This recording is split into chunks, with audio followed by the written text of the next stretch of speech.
Welcome to our first series that is learn personal finance with Arvind, जहाँ पर हम सीखेंगे पर्सनल फाइनेंस के बारे में, सेविंग्स के बारे में, एक्सपेंसेस, इन्वेस्टमेंट और साथ ही साथ इनकम के बारे में, जिसमें फर्स्ट चैप्टर होगा अपना इनकम, सेकंड चैप्टर होगा एक्सपेंसेस, थर्ड चैप्टर होगा सेविंग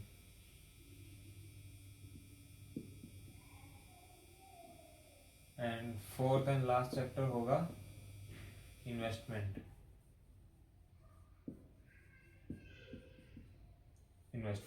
टोटल 4 चैप्टर होंगे, जिसमें से आज पहले लेक्चर में हम पढ़ेंगे इनकम। मोस्ट इम्पॉर्टेंट जो सबसे पहला है वो है इनकम, क्योंकि जब तक आपके पास पैसे आएंगे ही नहीं, इनकम ही नहीं होगी, तो सेविंग्स क्या करोगे तुम, खर्चे ही मतलब जब तक इनकम नहीं होगी तब तक खर्चे नहीं होंगे, जब तक खर्चे ही नहीं समझोगे, खर्चे नहीं होंगे तो ऑटोमेटिकली आपकी सेविंग्स नहीं होगी, और अगर सेविंग्स ही नहीं है तो इन्वेस्ट क्या करोगे, अपना टाइम। That's all. सो ये सारे के सारे चैप्टर्स आपके इंटरकनेक्टेड है, इंटरलिंक्ड है।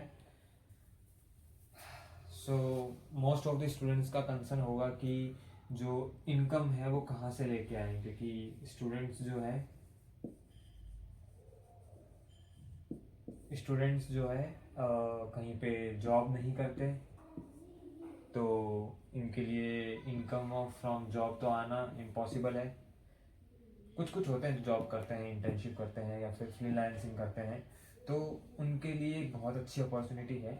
लेकिन जो स्टूडेंट्स ये सब नहीं करते हैं उनके लिए एक दूसरा ऑप्शन है, that is pocket money. Pocket money from family. वो अपनी फैमिली से पॉकेट मनी ले सकते हैं, जो कि ऑफकोर्स लेते ही हैं। अभी के टाइम पे उनके जितने भी खर्चे हैं वो सारे के सारे उनकी फैमिली ही उठाती है। इनकम वाले सेक्शन में सबसे इम्पोर्टेंट और समझने वाली जो चीज़ ये है कि जब तक आपकी इनकम ग्रो नहीं करेगी आपके पास पैसे ही नहीं होंगे, और जब तक पैसे नहीं होंगे आप सेविंग्स नहीं कर पाओगे, आप एक्सपेंस नहीं कर पाओगे, आप इन्वेस्ट नहीं कर पाओगे। इनकम को इंक्रीज करने का तरीका, इनकम को इंक्रीज करने का जो जॉब करते हैं वो ऑटोमेटिकली या तो अपने कैसे ना कैसे करके साइड इनकम भी कमाए कुछ ना कुछ करके, या फिर साथ ही साथ एक्स्ट्रा इनकम कमाने की कोशिश करें, या फिर कह सकते हो कि फ्रीलांसिंग करते हैं तो कुछ हार्ड वर्क करें और ज़्यादा, और क्लाइंट्स लेके आएँ, और ज़्यादा वीडियोस वगैरह एडिट करें अगर कोई एडिटर्स है तो इस तरीके से उनकी जो फ्रीलांसिंग और जो जॉब वाले हैं वो अपनी इनकम को इंक्रीज कर सकते हैं। लेकिन जब बात आती है ये घर के ऊपर डिपेंड रहने वाले बच्चे, जो कि घर के ऊपर डिपेंड रहते हैं, उनका पैसा घर वाले भेजते हैं, जो कि मोस्ट ऑफ द स्टूडेंट, यानी कि ये मान के चलो 98% जो स्टूडेंट है वो इसी कैटेगरी से आते हैं। तो मेरा मेन टारगेट यही कैटेगरी है। सिंपल और सादा सोल्यूशन है इन लोगों के लिए कि अपने घर वालों को कॉल करो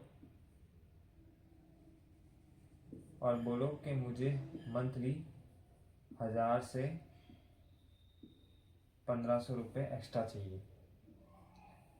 अब क्यों चाहिए, किस लिए चाहिए, वो कन्विंस करने का काम आपका है।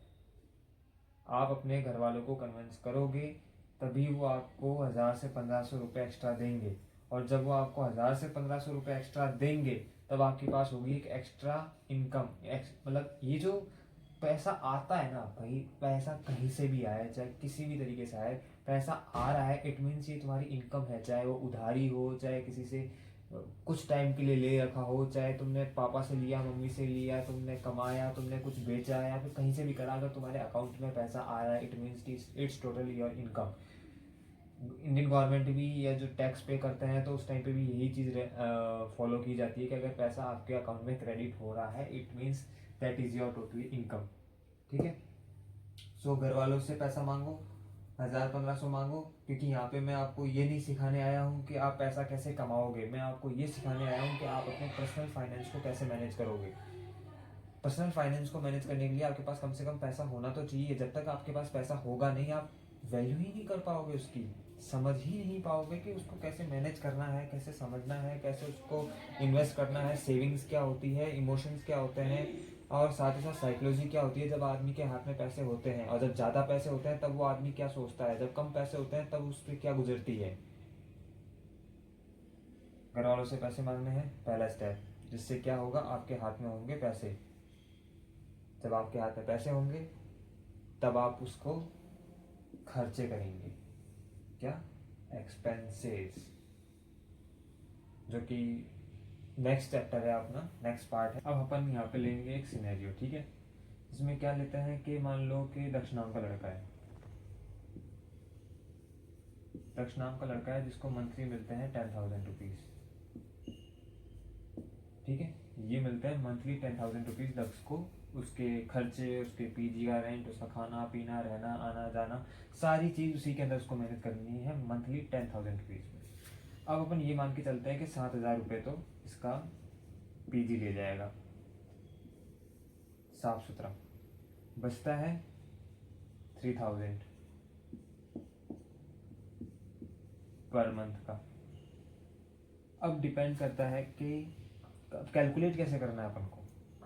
कैलकुलेट करना है 3,000 डिवाइड बाय 30, यानी कि पर डे का इसका जो खर्चा निकल के आता है वो 100 रुपीज़ निकल के आता है, जो कि काइंड ऑफ बिलो एवरेज है। अगर अपन दक्ष के खर्चे देखें, रियल दक्ष के खर्चे देखें, तो ये बहुत कम है। 100 रुपये एक दिन का बहुत कम है। आराम से 200 से 300 रुपये तो लग ही जाते हैं ऑन एन एवरेज।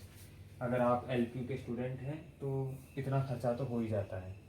लेकिन अगर आप ये सोचते हैं कि यहाँ पे अपन ने सिनेरियो लिया है कि जो दक्ष है वो बाहर रह रहा है पीजी के अंदर, ठीक है। दक्ष जो है पीजी के अंदर रह रहा है बाहर।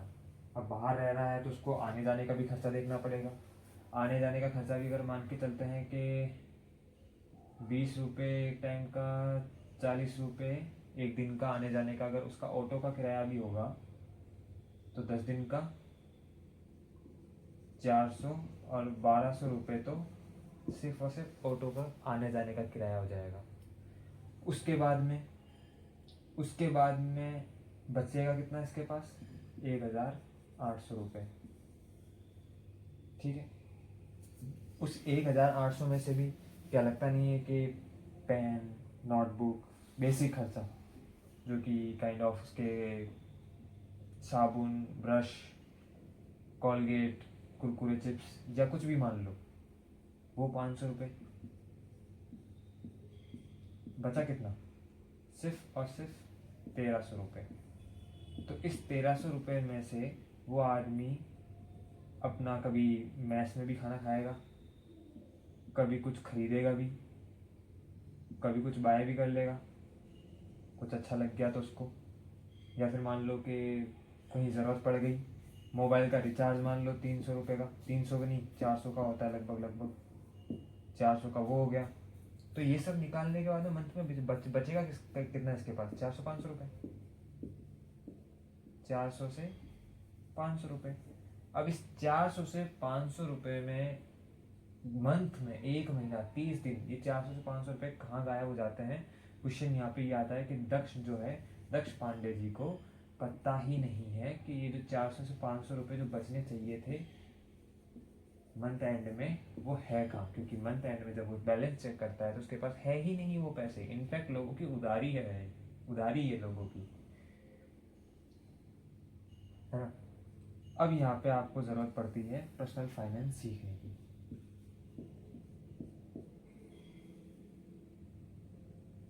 जहाँ पे आप सीखेंगे कि सेविंग्स कैसे होती है, जहाँ पे आप सीखेंगे कि एक्सपेंसेस कंट्रोल कैसे होते हैं, जहाँ पे आप सीखेंगे कि एक्सपेंसेस को ट्रैक कैसे करना है, कंट्रोल कैसे करना है, इन्वेस्टमेंट कैसे करनी है, जो पैसा अपने पास बचेगा उसको यूज़ कहाँ करना है, ये सारी चीज़ें अपन सीखेंगे पर्सनल फाइनेंस में।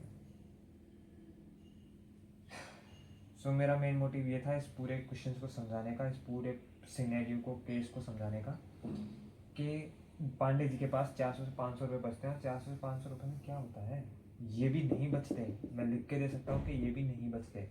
ऑलमोस्ट उसके पास ज़ीरो बचता है, ज़ीरो। इनफैक्ट लोगों की उधारी बचती है, डेट बचता है बस। तो घर वालों से बोलो कि मुझे 1,000 से 1500 रुपये मंथली एक्स्ट्रा भेजो,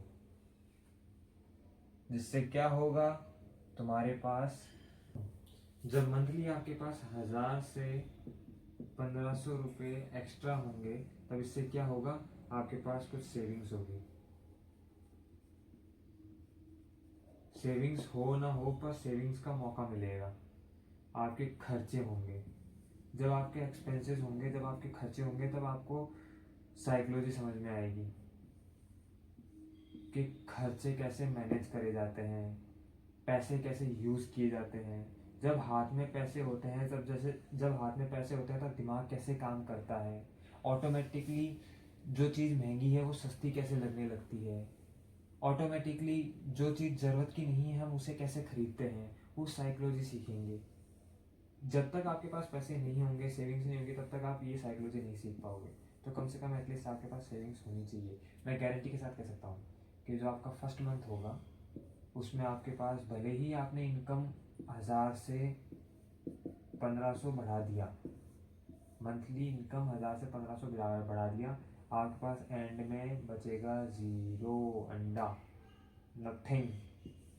यहाँ पे गेम खेलेगी आपकी साइकोलॉजी।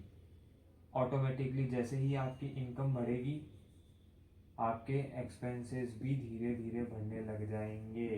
दोनों के दोनों, वो कहते हैं ना, प्रोपोर्शनल होना है कि जब इनकम बढ़ती है तो आपके एक्सपेंसेस भी बढ़ने लगते हैं। इकोनॉमिक्स का बेसिक कॉन्सेप्ट